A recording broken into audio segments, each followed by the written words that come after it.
Sakal Gunarnavasha Vande Guru Sri Charanaravindan.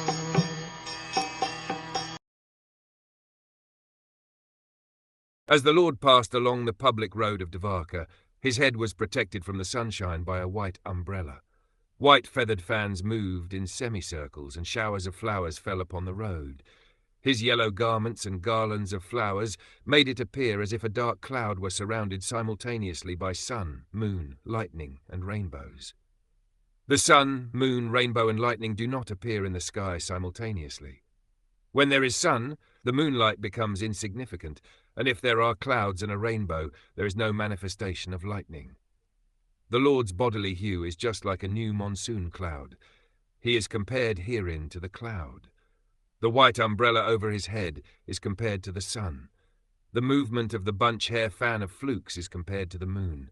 The showers of flowers are compared to the stars. His yellow garments are compared to the rainbow. So all these activities of the firmament, being impossible simultaneous factors, cannot be adjusted by comparison.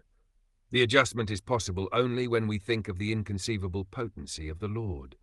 The Lord is all-powerful, and in his presence anything impossible can be made possible by his inconceivable energy.